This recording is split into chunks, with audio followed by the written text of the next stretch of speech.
सब लोगों को सूर्य बोलने में दिक्कत नहीं होती, लेकिन आज मैं बात नहीं इस वक्त देखने बोलने आपको थोड़ा सा सहाय आ रहा हूँ। अब तक की बातों में कुछ चीज़ आई है, जैसे 2-3 नाम है तो गांधी, किसान और विचार।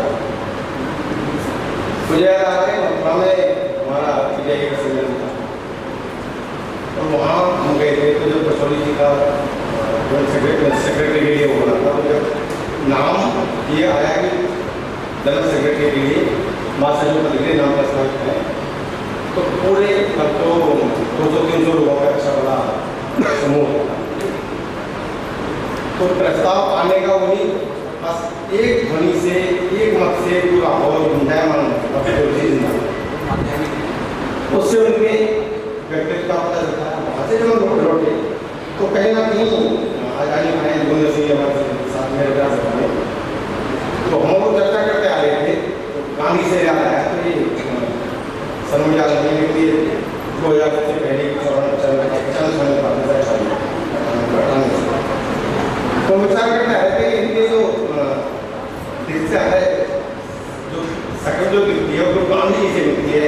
हल्का सा चेहरा, हमने गांधी को नहीं देखा लेकिन देखा, हल्का सा चेहरा, बोलने में बहुत मतलब भाषा, गुस्सा आमतौर से नहीं आना। दूसरा सब अभी किसान सभा के साथ ही बैठे किसान हैं। मुझे याद पड़ता है कि जब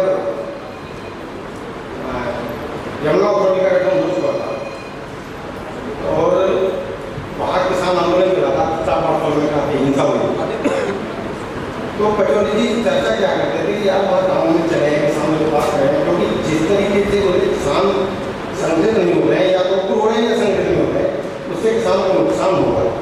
और सरकार का जो रूप रहा है प्रताड़ित करके, डरा के या प्रलोभन दे करके वो जमीनें लेंगे और अल्टीमेटली किसान बहुत बड़ा घाटे में जाएगा। और हमने मेरा जो गाँव है जीवन एयरपोर्ट जो बन रहा है मेरे गांव से उसकी 9 किलोमीटर दूर तक, तो मैं देख रहा हूँ मुझे प्रेमचंद की किताबों को यदि पढ़ें और जिन लोगों किसानों में की जमीन रह गई है यदि उनको पढ़ के वहाँ मिलाएं तो बिल्कुल मुझे प्रेमचंद बहुत पहले लेते वो चीज़ें वहाँ होती है। वो किसानों के मुद्दों की वास्तव में बहुत सोचते थे, जानते थे। मैं घर रहता था, मैं पीड़ा होती थी कि सरकारों का जो तरीका रहा है, सरकारों सब कहते थे वो कभी फरानी ये सरकार वो सरकार उनका ये सब कहते थे majority makes corrupt and absolute majority make corrupt absolute. ये उनका सब होता था जब हमारे मेरे साथ उनका बहुत स्नेह रहा है। तो किसानों के बारे में काफ़ी चर्चा होती थी, हालांकि वहाँ पर दौरान जाना नहीं हुआ। तीसरा शब्द है विचार में पचौली जी आज यदि हम लोगों के बीच में जिंदा है तो उसके लिए कि उनका नाम है जनरल सेक्रेटरी हमारी महासचिव यहाँ से डिवीजन के थे, प्रेसिडेंट एंजिनियर रहते थे, वो आज इसलिए हैं हमारे अंदर तो उनका विचार हमारे अंदर जिंदा है, उनके आइडियोलॉजी जिस पर भागते हैं वो चीज़ें कहीं ना कहीं हमको सोचने पर मजबूर करते हैं कि जो पॉलिटिकली और इकोनॉमिक जो प्रताड़ित सेक्शन हमारे यहाँ पर बहुत बड़ा वर्ग है, 50-60% हमारे जैसे समाज में देश में है, वो उनके प्रति वास्तव में हमें चलते हैं। बहुत से सारी बातें बताई। एक बात बताई कि धार्मिक से बताई जैसे कि हम एक बार कहीं गए थे वाली, तो वहाँ पर अलीगढ़ को जानते थे पचौली जी शायद 18 हमारे यहाँ से उन्होंने जाती LPG गए थे साउथ इंडिया में, तो उन्होंने सोचा कि यार चलो गेस्ट हाउस में चले क्योंकि जितना गया घूम गए पैसा बचेगा। तो पता चला कि गेस्ट हाउस वाली नहीं, तो किसी वर्मा जी का एक्सपर्ट पूछी वो किसी जी तो किसी वर्मा जी अब अलग क्लास होते तो बताया आप यहाँ पे बोला तो जो आप यूनियन के जो जनरल सेक्रेटरी होंगे वो उनके पास गए, प्रोफेसर कहाँ से हैं, पूरे अलीगढ़ से पूरे कहेंगे पचौली जी दिल्ली से हैं, पूरे हाँ जी अरे बोले क्या हो हमारे ही प्रोग्राम में हम नहीं बुक कर रहे और चलो आप करिए हम नहीं कर। तो अलीगढ़ डिवीजन को ऑल ओवर इंडिया पचौली जी के नाम से जानते हैं। मेरे साथ में बड़ा स्नेह रहा है, परिवार को मेरे परिवार में पत्नी है, बेटे हैं, विकट से दोनों को जानते हैं। कई बच्चों को पुलिस होती है तो जब मुलाकात होती है पत्नी जी हमारी माफी मतलब आप नहीं करें हमारी माफी तो पत्नी करें। मुझे सौभाग्य मिला है कि 2-3 बार उनका जाना हुआ, ये मेरा सौभाग्य रहा कि उनका भोजन मेरे घर पर हुआ। बोले यार खाना तो भाई घर पे खाएंगे, भाभी जी खीरा खाया था बहुत अच्छा। आज मैं बहुत मिस कर रहा हूँ। मैं बाहर गया वक्त आया तो बात किया तो मैं लाइफ का नाम ले रहा हूँ। तो बहुत सारी चीज़ें उनके बारे में हैं। श्रद्धांजलि एक वक्त हमने कहा है उनको, अच्छी श्रद्धांजलि सच्ची श्रद्धांजलि यही है कि हम आइडियोलॉजी पे जो उनके बीच जो उनकी आइडियोलॉजी थी, जो उनके विचार थे, जो उनके प्रणाम थे, उनको अपने अंदर आत्मसात करें, लोग से अलग होकर के कुछ उनको जीने का प्रयास करें, उनको कुछ पढ़ने का प्रयास करें, अपने अंदर जितना हम आत्मसात कर पाएंगे उतना ही अच्छी और सच्ची श्रद्धांजलि की बात करने में उनको चर्चा बातचीत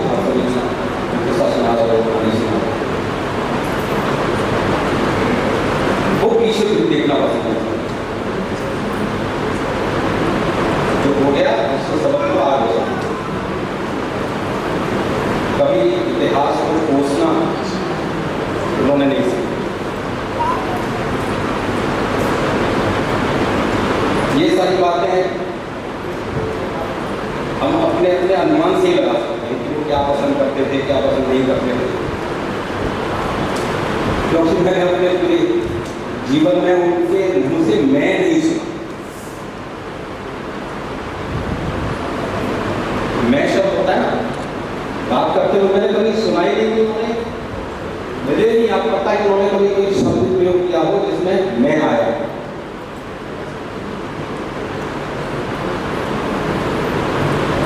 उनको श्रद्धांजलि देने के लिए मेरे, अगर मैं अपनी बातें कहूँगा तो शायद गहरी होगा, अतिरिक्त भाव होगा,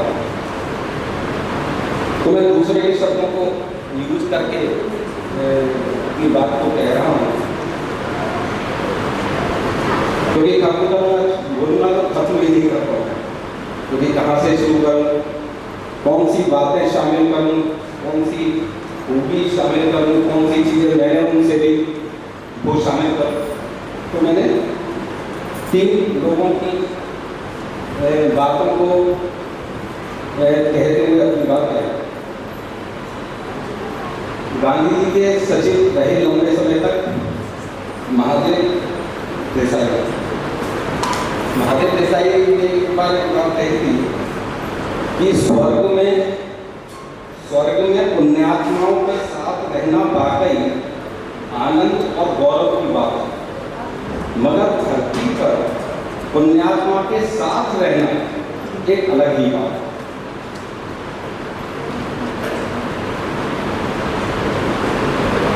और इसी तरह मुक्तिबोध की मृत्यु पर परसाई ने कहा, मुक्तिबोध की मृत्यु पर परसाई ने कहा था कि वे मरे, हारे नहीं। मरना कोई हार नहीं होती। और केवल यही कह सकता हूं कि कॉमरेड मेरी रग रग में बसे हैं, मेरे रोम रोम में बसे हैं। बशीर बद्र की 2 लाइन कह रहा हूं, वो जानता है अकेला मैं कहाँ जाऊंगा, वो जानता है अकेला मैं कहाँ जाऊंगा, इसीलिए तो मेरा हाथ वो छोड़ गया। रखा है तो क्या वो लंच लेकर के यहाँ से जाएंगे और इसके बाद मेरे लिए थोड़ा नाम से बुलाना मुश्किल होगा, तो आप लोग स्वयं अपने आप में तैयार हो जाइए। जो साथी यहाँ पे बोलना चाहते हैं वो बोलेंगे, 1-2 नाम मैं जरूर बुलाऊंगा। उससे पहले मैं उपाध्याय जी को आमंत्रित कर रहा हूँ, उपाध्याय जी आए और अपनी बात करें। मैं मुरादाबाद से ट्रांसफर लेकर आया था, आगरा मुझे जाना था, लेकिन बीच में ही अलीगढ़ मेरा ट्रांसफर हो गया और 1990 से बाजार में आगरा जाने के अलीगढ़ मंडल में भी रह गया और पचवंती के साथ आकर अपने हम लोग नहीं जानते थे कि यूनियन में कैसे काम होता है। पचौरी के अंदर एक पहचान थी कि वो लोगों को जानते थे, लोगों पर निगाह रखते थे, लोगों को आगे बढ़ाने का काम करते थे और लोगों की कमियां दूर करने का भी काम। इस तरह की वो अपने साथियों को तराशते थे, उनके अंदर एक अपराध तो भरते थे, फिर उनसे ऐसा लगता था कि उनसे अलग नहीं हो। वो एक समय था जो लोग कर लेते थे। उस समय भी ऐसा ही होता था, कौन उनको कभी भी ये संकोच नहीं होता था कि मैं किसके घर जा रहा हूं। उनको कभी ये संकोच नहीं होता था कि मेरे घर कौन आ रहा। हम लोग डरते थे कि इतने बड़े आदमी हमसे कह रहे हैं कि भाई ठीक है तुम मेरे घर आ जाना, तो हम लोग जब घर जाते थे तो हम डरते हुए जाते। लेकिन कभी भी ये नहीं हुआ कि उन्होंने महसूस होने दिया कि ये मेरा घर नहीं है। इसी प्रकार से जब वो हमारे यहाँ आते थे तो हम ये सोचते थे कि इनके लिए हम क्या कर सकते हैं। जो भी करते थे तो कभी उन्होंने महसूस नहीं होने दिया कि वो अपना ही जगह घर समझते थे।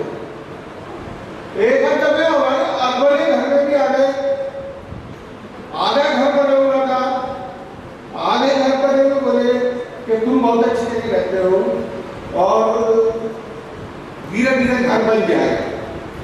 तो बहुत सारा काम वो लोगों के लिए करते थे। साथ ही साथ उनका जो एक संघर्ष का दायरा है वो इतना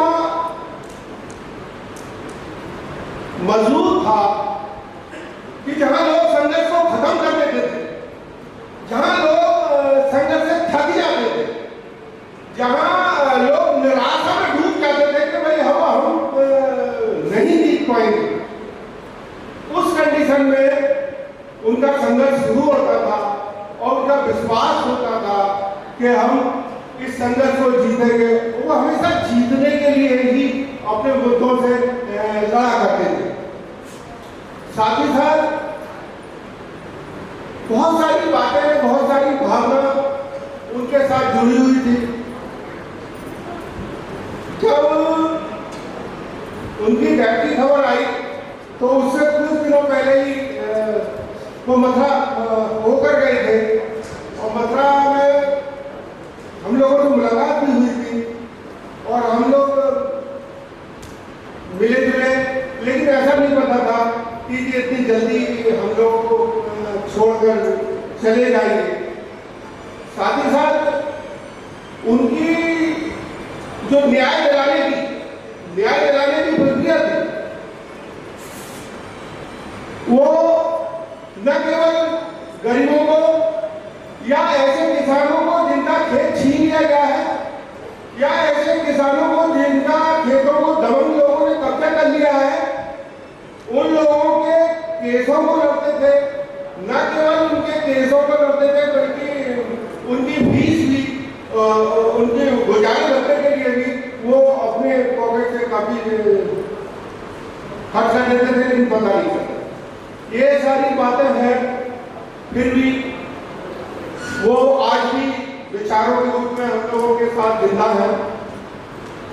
साथ ही साथ हम लोगों का ये कर्तव्य है कि आज का जो दौर बहुत कठिन है, इस कठिन दौर में उनके संघर्ष की कल्पना करना भी बहुत कठिन काम है।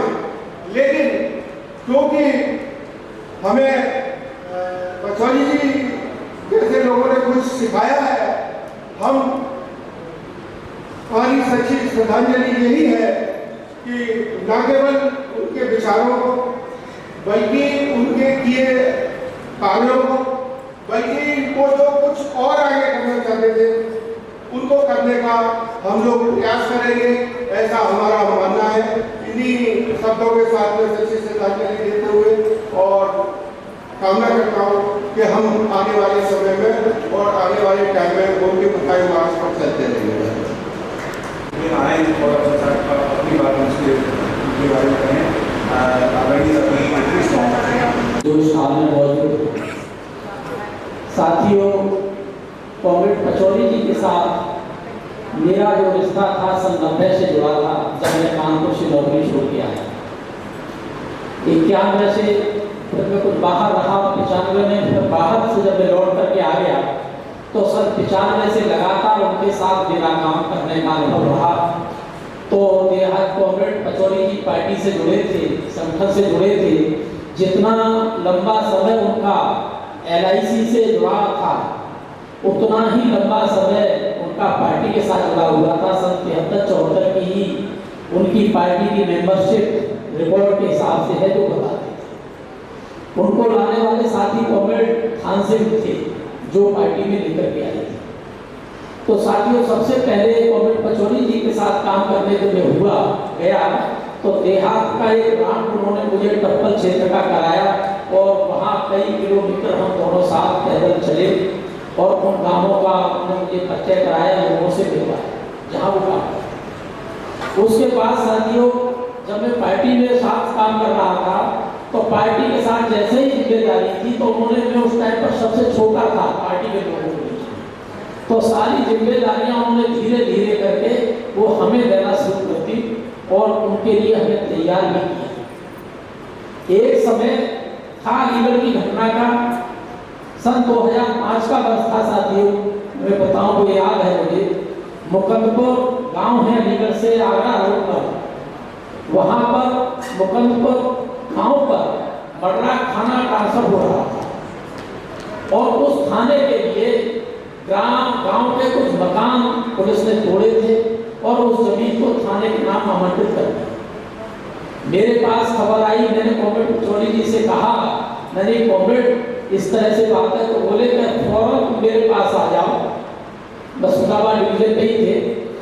वहां से हम दोनों गए, बोले कि इसका विरोध हमें करना है। रास्ते में हम जब जा रहे थे तो कम से कम 500-700 पुलिस के जवान, छोटे बड़े और 85 वाहन थे। जाकर के बोले कि देखिए ये वहीं से आ रही है।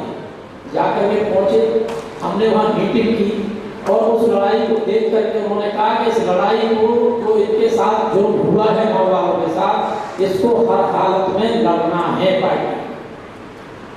कैसे लड़ा जाएगा? तो बोले कि इस तरह से उस लड़ाई को हमने शुरू किया और करीब करीब 1.25 महीने तक हम कलेक्ट्रेट पर धरने पे रहे। मैं रहता था, कॉमरेड रात को डिस्कस करते थे, फोन पर गाइड करते थे, आते थे और 2 महीने तक हम उस लड़ाई में सक्रिय रहे। लड़ाइयाँ तो बहुत हैं। तो रहने के बाद उस जमीन को हमने थाने के नाम जो आवंटन हो चुकी थी पुलिस जमीन गांव की, उसको रद्द करा के उस जमीन को हम लोगों ने मिल करके गांव वालों में बंटवा दिए 50 लोगों ने। तो देखिए ये दृढ़ संकल्प कॉमरेड पचौरी का था कि ये पुलिस के साथ और प्रशासन के साथ लड़ाई है, इसमें चूकना नहीं।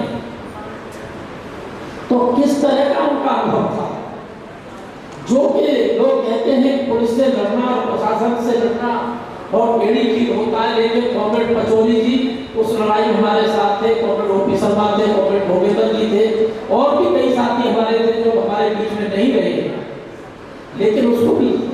तो कॉमरेड पचौरी जी की जो दृढ़ इच्छा थी वो इस तरह से थी कि वो जो उन्होंने कहा उसको हर हालत में करना उनका कर्तव्य था। 100 से वर्ग के लिए काम करना उनका उद्देश्य था। कॉमरेड शर्मा ने कहा, ओपी शर्मा ने, हमने कुछ समय जब AMU में लड़ाई चल रही थी, कॉमरेड निर्मल सिंह को सस्पेंड किया गया था। उस टाइम पर national platform of marks organisation of Aligarh के नाम से संगठन हम लोगों ने बनाया था। उसमें अलीगढ़ के सभी ट्रेड यूनियन मंच और जन संगठन सभी उसके साथ जुड़े हुए थे, केंद्रीय और राज्य के सभी लोग। उसके माध्यम से उस लड़ाई को लड़ा। तो कॉमरेड पचौरी जी का काम उनका काम, उनका सपना यही था कि समाज में शोषण विहीन समाज की स्थापना के लिए काम करना, और उसमें हम जहां तक भी आगे कर सकते हैं वो उनका लक्ष्य था। तो कॉमरेड पचौरी जी ने जिन जिन क्षेत्रों में काम किए, कुछ काम ऐसे हैं जिनके बारे में साथियों में नहीं कहूँगा, और उनके जो सपना था उसे साकार करने के बाद ही मेरा मानना है कि हमारी उनको सच्ची श्रद्धांजलि होगी। और जो मिशन उन्होंने चलाया था शोषित वंचित समाज के लिए, उसको हम आगे जारी रखेंगे और सच्ची श्रद्धांजलि हमारी यही होगी। और जो सबसे बड़ा सपना उनका था उसको भी हम एक दिन पूरा करेंगे, और यही हमारी सच्ची श्रद्धांजलि होगी। उसको मैं कहूँगा नहीं अभी जवान से, क्योंकि कहना बहुत हल्का हो जाएगा। उस सपने को साकार करना है जिसके लिए उन्होंने हमें तैयार किया था। उस काम को हम जब तक जीवित रहेंगे, जब तक उसको हम करते रहेंगे, यही हमारी उनको सच्ची श्रद्धांजलि होगी। अभी आशीष ने कहा, मुझे याद आ गया कि वो भगवान को नहीं मानती। बात सही, जैसी भी है वो अपनी अपनी बिलीवर और नॉन बिलीवर की है। उनका दृष्टिकोण वैज्ञानिक था, सामाजिक वैज्ञानिक चिंतन था उनका, आध्यात्मिक चिंतन भी उनका था, कम नहीं था, लेकिन सर्वोपरि उनका जो वैज्ञानिक चिंतन था उसे मानते थे। मुझे याद है कि बहुत सन 98 की घटना है। 98 में हम सब लोग साथ बैठे थे। अब नहीं कह सकता हूँ कि वो इस बीच में अब नहीं रहे, उस फॉर्मेलिटी पूरी कर पाए थे या नहीं कर पाए थे। उन्होंने, हम लोगों ने साथ, कुछ लोगों ने मिलकर के अपनी बॉडी देहदान करने का संकल्प सन 1998 में हम लोगों ने किया था।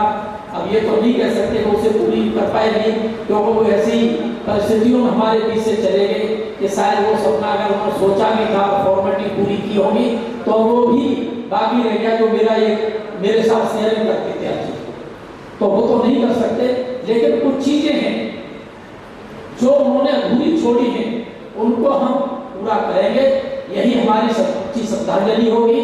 और हम आश्वासन देते हैं कि हम कुछ लायक भी नहीं हैं, लेकिन जो समस्त पचौरी परिवार जिस लायक अगर हमको समझता है, उनके जो सपने उनके सामने भी रखे हों, अगर वो बाकी हो, उनमें अगर हम कुछ कर सकते हैं तो उसके लिए हम सदैव तैयार रहेंगे। और आप सभी को मैं के सामने कॉमरेड पचौरी जी को अपनी श्रद्धांजलि अर्पित करते हुए मैं उनको अपना क्रांतिकारी सलाम पेश करता हूँ। कॉमरेड पचौरी जी को लाल सलाम, कॉमरेड पचौरी जी को लाल सलाम। कॉमरेड पचौरी जी अमर रहे जब तक सूरज चांद रहेगा,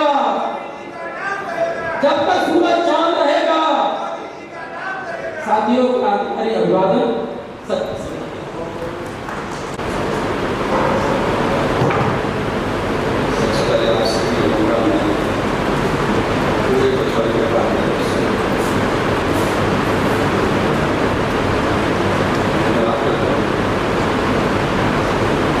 सिर्फ आज यहाँ आने के लिए आप लोगों का धन्यवाद नहीं करती,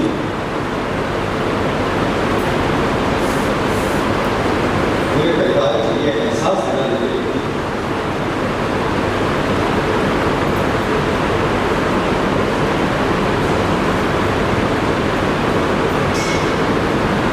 कि पापा जी की याद में सिर्फ उनका परिवार क्यों नहीं,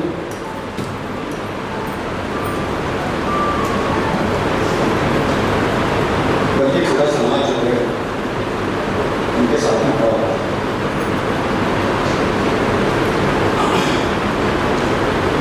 हर व्यक्ति के दो चेहरे होते हैं, एक पारिवारिक चेहरा होता है, परिवार के लोग जानते हैं, एक सामाजिक चेहरा होता है। अक्सर परिवार के लोग सामाजिक चेहरे से अपरिचित होते हैं, नहीं जानते कि व्यक्ति समाज में किस तरह से काम कर रहा है, क्या करता है। और इस चीज़ के लिए मैं आप लोगों का बहुत बहुत धन्यवाद करना चाहता हूँ, क्योंकि सामाजिक चेहरे से जो मेरा सर्वप्रथम परिचय हुआ था, वो काफ़ी लोगों ने उनके रिटायरमेंट पर इसी तरह का कार्यक्रम आयोजित किया था, तब मुझे उनके सामाजिक कार्यों से साक्षात्कार करने का मौका मिला।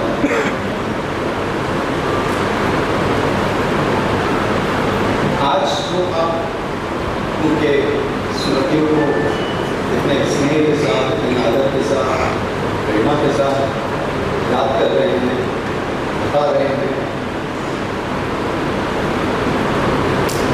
ये आने वाले समय में ये सिर्फ आज की बात नहीं है, आपके कहे गए आज के सारे शब्द कोई बात नहीं है, आने वाली कई वर्षों तक एक प्रेरणा का काम है, खासकर हमारी पीढ़ी के लिए, क्योंकि हमारी पीढ़ी में हम अपने जीवन में इतने व्यस्त हो जाते हैं कि समाज के प्रति देखने का, सोचने का, कुछ करने का हम समय नहीं निकाल पाते हैं, मौका नहीं मिल पाता। ऐसे में हमारे परिवार के अगर लीडर ने अगर कुछ ऐसे सामाजिक कार्य किए हैं कि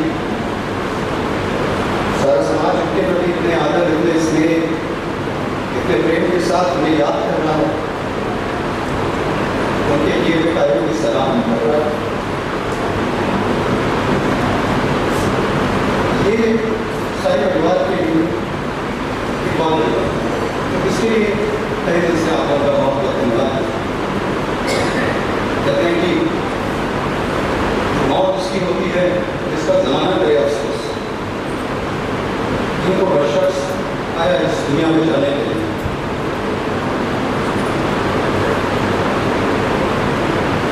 व्यक्तिगत तौर पर अगर मैं बात करूँ तो बस इतना ही कह सकता हूँ कि जितनी बात भी मैंने उनसे किसी भी विषय पर कुछ भी चर्चा की है, बातचीत की है, एक खास बात जो हमेशा मैंने महसूस किया कि उनकी बातों में, उनके विचारों में, उनके व्यक्तित्व में बनावटीपन पर भी नहीं, एक ऐसा व्यक्तित्व थे जो सोचते थे, जो महसूस करते थे, जो उन्हें लगता था कि सही है, बस वही करेंगे।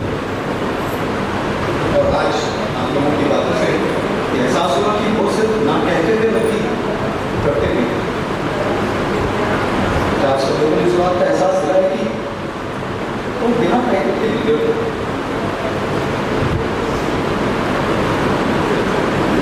बिल्कुल ऐसा नहीं लगा मुझे कि हाँ आप सिर्फ उनके बारे में बात करना है इसलिए करने के लिए आए, उनकी हर किसी की बातों से बिल्कुल ऐसा ये एहसास हुआ कि आप दिल की किन गहराइयों में उनको जिंदा रखें। ये सच में हम लोगों के लिए, पूरे परिवार के लिए एक बड़ी बात है। बहुत बहुत लेकिन बार बार एक मानता हूँ, यदि मुझे किसी तकलीफ में होता था तो हमेशा मैं उनके पास जाता था। मेरे पास ये थी, एक हमारे यहाँ हमारे मित्र हैं डॉक्टर नीरज चौहान, एक डॉक्टर आरती और एक हमारे भाई साहब, हम उनसे 11वीं क्लास से मतलब 11वीं क्लास में पढ़ते थे, तब से उनके साथ ही रहे। मैं उनको भाव से करता हूँ और आशा करता हूँ कि उनका परिवार उसी तरीके से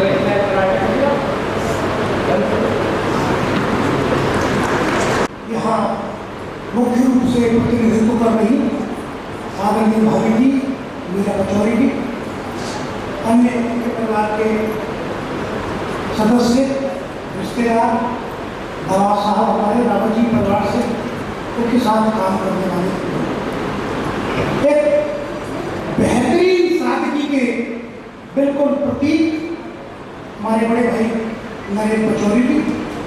मैं 1996 से आमरेडोपी शर्मा की वजह से उनके संपर्क में आया। केवल 2 बार मेरा उससे घर पे आना जाना रहा। बिजली के काम से वो संपर्क बाहर ऑफिस में रहता था, मगर उनके घर पर जाना शायद 2 या 3 बार ही हुआ। विशेष बात ये, मेरे पास कोई क्रमबद्ध सिद्धांजलि नहीं है, माफ करना, और मेरे से कोई शिष्टाचार के दायरे से बाहर बात हो जाए तो उसको भी आप माफ करना। मगर पहली बार मुलाकात हुई तो उन्होंने कहा पिताजी हैं, मैंने उनके चरण स्पर्श किया और उन्होंने दिखाया। मुझे वो दिन अक्षरशः अपनी आंखों में, अपने दिल में, अपनी आत्मा में आज भी याद है। जो एक असाधारण चमक उनके पिताजी के नेत्रों में थी, वो पचौरी जी के नेत्रों में भी थी। और जहाँ तक रही बात पचौरी जी का इस दुनिया से चले जाना, पचौरी जी अपना रिटायरमेंट के बाद 10 साल का भी बहुत बेहतरीन जीवन, अब वो तो जिया होगा, मेरे भाई सचिन शर्मा, जैन साहब वगैरह सब बता रहे हैं, मगर बहुत बड़ी त्रासदी ये भी है कि बच्चों के पास माता पिता रिटायरमेंट के बाद रहते हैं, बहुत बाध्यताओं के साथ रहते हैं, बेमन से रहते हैं, क्योंकि उन्होंने अपना कोई सामाजिक जीवन नहीं बनाया होता है, इसीलिए वृद्धाश्रमों की संख्या बढ़ रही है, उनमें मिसमैनेजमेंट हो रही है। मैं जो बात याद आ जाती है उसी में कहूँगा, मगर मैं 2-3 बात कहूँगा इस क्रम में। एक तो सबसे पहली बात कि ये जो वक्त है वो शेर शायरी कहने का नहीं है, मगर आपके मस्तिष्क में जिस रूप में विचार आता हो उसी रूप में कहने की मजबूरी होती है। और फिर आपने बिल्कुल सही कहा है, मौत भी क्या चीज़ है, आखिर हम बतलाएंगे क्या। एक मुसाफिर था जिसको रास्ते में नींद आ गई, तो पचौरी जी को भाई ठीक है, वो थोड़े दिन बाद श्रद्धांजलि सभा हो सकी, जरूर कारण रहे थे, शर्मा जी मुझे सब बताते रहे, हाल चाल देते रहे। 2-3 बातें मुझे छेड़ गई। अभी मैंने शर्मा जी ने कहा कि वो ज़्यादा भाषण देने के उत्सुक नहीं रहते थे, हमको ही आगे कर दिया करते थे। तो इस बात का जवाब ये है कि जब हमारा देश आज़ाद हुआ तो कुछ लोगों से ये पूछा गया, बोले बताइए ये बिल्डिंग बनाई जानी है हिंदुस्तान की, एक आज़ाद हिंदुस्तान की, बताइए नीम का पत्थर बनोगे या ऊपर कंगूरे का पत्थर बनोगे। तो जिन लोगों ने त्याग किया था उन्होंने कहा था कि हम नीम का पत्थर बनना पसंद करेंगे। और मैं ललित शर्मा जी से दावे के साथ आज कही जा रहा हूँ, इस हॉल में इस नीम का पत्थर जिसमें नरेंद्र पचौरी जी मौजूद हैं, आप 1, 2, 3 नहीं 11 मंजिल तक बिल्डिंग बना लेना, ये बिल्डिंग कभी भूकंप में कांपने वाली नहीं है। दूसरी बात राजीव निगम साहब ने कही थी, उनके बारे में मुझे स्मृति आ रही होगी, बड़ा उनके विशेषता उनकी कही थी, मैं अपनी स्मृति लोग कर रहा हूँ। तीसरी बात अभी मैं कहना चाहता था, वहीं खत्म कर देता शायद, मैं इन बातों को खत्म कर दूंगा। तो हमारे रावत जी छिड़के जो है कि उनका हर जो इंसान होता है उसके 2 चेहरे होते हैं, एक सामाजिक चेहरा होता है और एक जो है अपने समाज का, घर का जो अंदर का चेहरा होता है। ये बात बहुत बड़ी बात है और इस डुप्लीकेसी और इस अंतर्द्वंद में ही हम जीते चले जाते हैं और हम कुछ मतलब अपना व्यक्तित्व का जो वास्तविक विकास है वो नहीं कर पाते हैं। मगर मैं इस मंच से 2-3 बातों की अर्ज करूँगा, क्योंकि शर्मा जी का साथ रहा तो वो हमको ले जाते थे ऑल इंडिया राइज यूनियन वगैरह में। तो लास्ट टाइम 99 बर्थडे में ले गए थे इंडियन लाइफ इंस्टीट्यूट में BR कृष्ण के साथ। वो 99 वर्ष की सोच रहे थे, वो ये 100वां जिएंगे तो बड़े जोर से मनाया जाएगा, उसके बाद 100वां नहीं हुआ।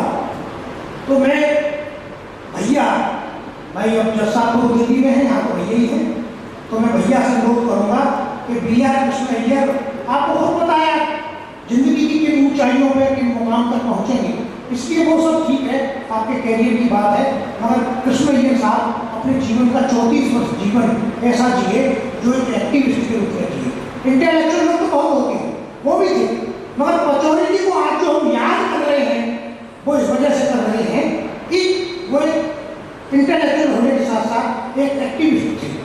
मगर मैं हमारे जो दवा साहब की जो बात छेड़ गए हैं, मैं उस बात पर चूँकि समय की बाध्यता भी है, जिन बातों को भूल गया हूँ उनके लिए क्षमा चाहूँगा।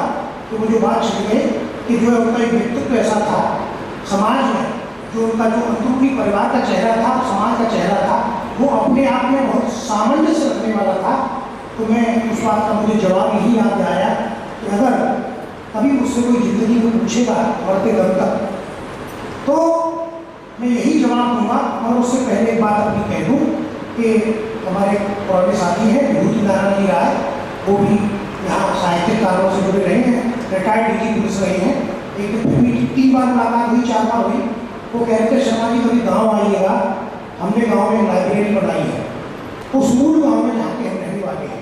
इसलिए आपको इस बात के प्रति धन्यवाद कि आपने यहाँ ये आयोजन किया, सब लोगों के एक दूसरे से इंटरेक्ट करने का अवसर मिला, तो उसको किसी तरह से इंस्टीट्यूशनलाइज करके आप अपने ही परिवार में उनकी विचारधारा को दृढ़ रूप दे सके।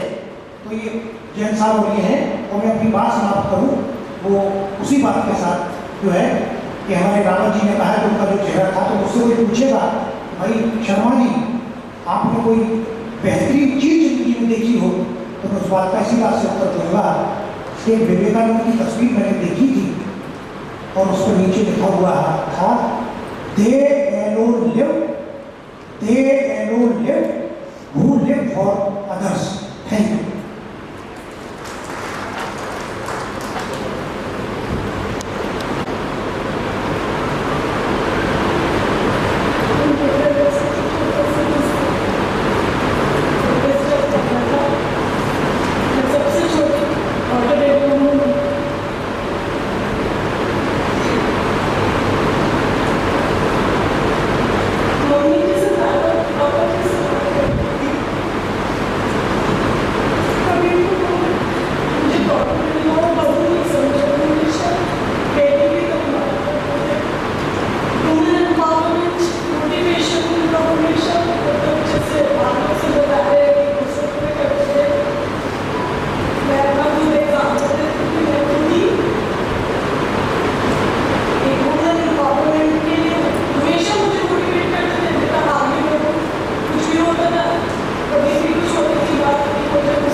यानी हेरिडिटी भी काम काम करती है।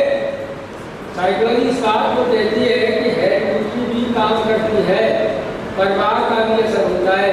और तुमको अपनी जो धर्मपत्नी भी मिली, वो भी उनके कार्य में एक सहयोगी मिली, जो मेरी चाची की श्रीमती इंदिरा देवी यहाँ विराजमान है। और उनके ननिहाल के भी जो कहते हैं कि 1/4 अंश ननिहाल का होता है, हमारे पिछले सलमान जी यहाँ उपस्थित हैं, जो कि कहने का भाव ये है। और दूसरी बात ये कि इनके जो पिताजी थे वो एक आध्यात्मिक क्षेत्र के थे। मैं इनको भली भांति जानता हूँ, बचपन से साथ रहा, 15-20 साल में इनके साथ रहा। और गांव में ही ये सबसे बड़े जमींदार उनके पिताजी आज भी उनको गौरे रामचंद्र के नाम से जाना जाता है, आज भी, जो कि हम लोगों के मध्य में नहीं है।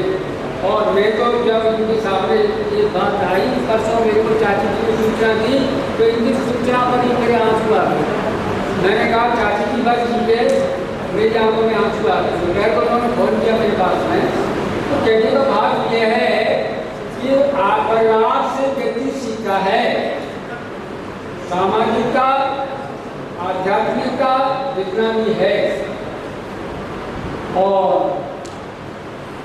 मैं हमेशा इनको, मेरे से 2 साल छोटे होने के नाते मैंने इनको चचा कह के संबोधित किया, हमेशा मैंने इनको नमस्कार किया।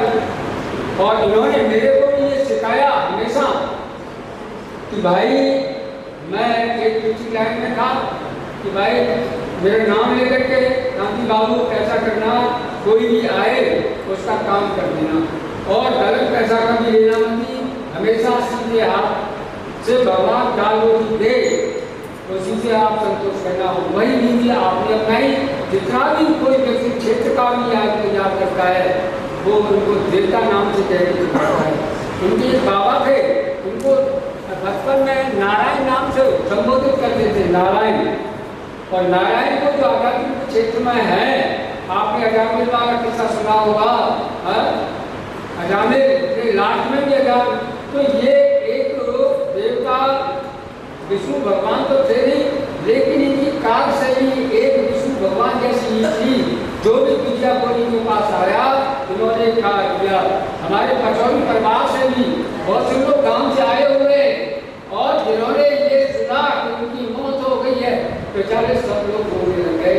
और मैं इनकी चर्चा करते करते भावुक हो जाता हूँ, इसलिए मैं अपनी भाषण को, मेरी चाची जी मेरे सामने हो रही है, बेटा हमें क्या करते हैं, भैया शर्मा जी ने यही अपने प्रोग्राम में देना होगा। और सभी सम्मानित जनों सर्वोदय की लंच की व्यवस्था है, सब लोग खाना खा करके जाएंगे।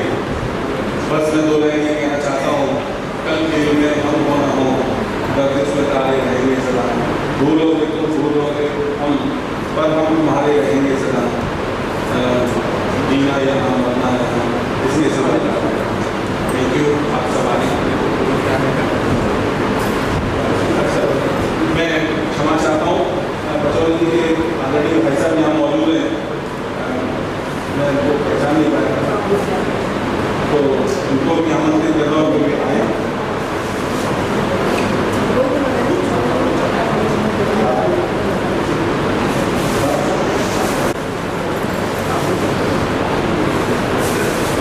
समय ऐसा है कि मैं क्या कर सकता हूँ, मैं उससे छोटा था, मैं उसके साथ भी हमेशा बड़ेपन के काम उसने हमेशा किए।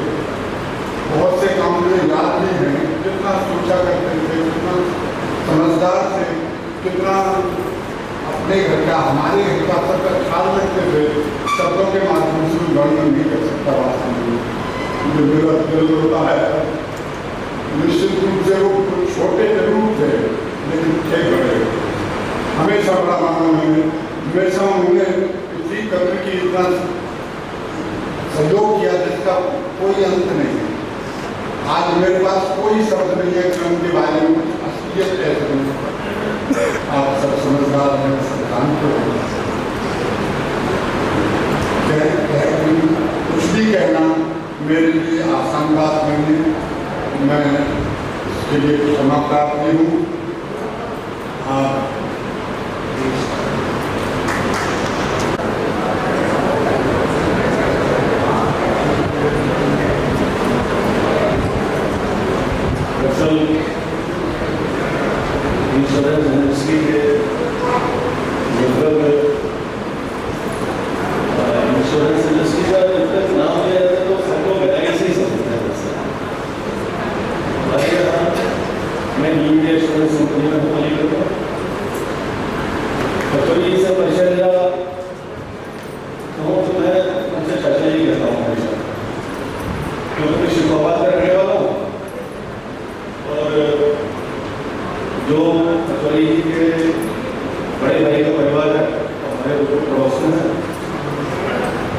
उनके दो बेटे दोनों,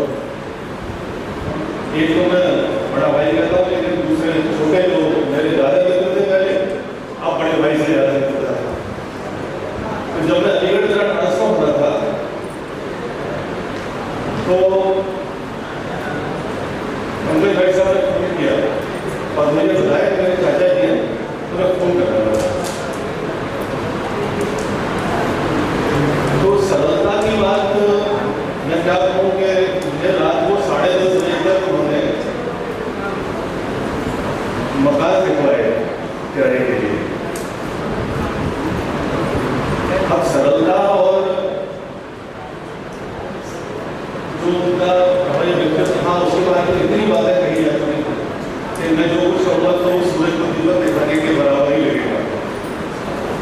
बस मैं तो एक इतनी बात जानता हूँ कि ये जो इतने सदविचार जो इतने लोगों ने कहे हैं, तो देखा जाए तो जिन लोगों ने कहे वो बहुत कम थे, लेकिन जो बहुत कहना चाहते थे वो बहुत ज्यादा है, और जो बहुत ज्यादा कह सकते थे वो बहुत आए नहीं हैं। लेकिन ये सदविचार इतने जो आए हैं वो ऐसे ही नहीं आते, वो शायद जीवन भर का त्याग और तपस्या होती है उसके पीछे। जैसे जो जितनी पढ़ाई करता है उसके जो नंबर आते हैं वो दिखाते हैं कि उसने कितनी परीक्षा की तैयारी की, कितनी पढ़ाई की है। तो किसी के जाने के बाद अगर इतनी बातें कोई कहता है तो उसके पूरे जीवन भर का त्याग और तपस्या शामिल होती है। क्योंकि मुझे लग रहा था कि जनरल इंश्योरेंस का प्रतिनिधित्व रह जा रहा है, इसलिए मैंने मेरे भाई से कहा। उनका जो दो बातें बताना चाहता हूँ कि ट्रेड यूनियन का के संबंध में केवल LIC से नहीं, हमें ध्यान में किसी याद नहीं है मिलती, लेकिन जनरल इंश्योरेंस डे था और LIC में पंचोली जी ने बनाया था। अब तो हम लोग तो मेहमान की तरह से कहते क्योंकि दिवस जनरल इंश्योरेंस था।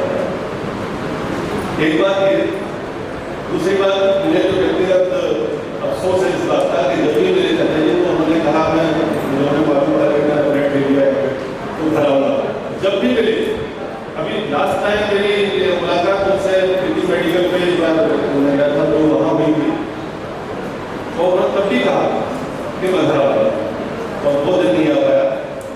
मुझे इसका अफसोस है, मैं उनके चरणों में बहुत बहुत धन्यवाद करता हूँ।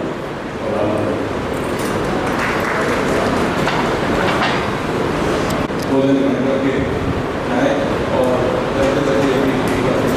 श्रद्धांजलि आदरणीय चौधरी अपील करते हुए थैंक यू आप सब।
जल्दी जल्दी जल्दी जल्दी जल्दी जल्दी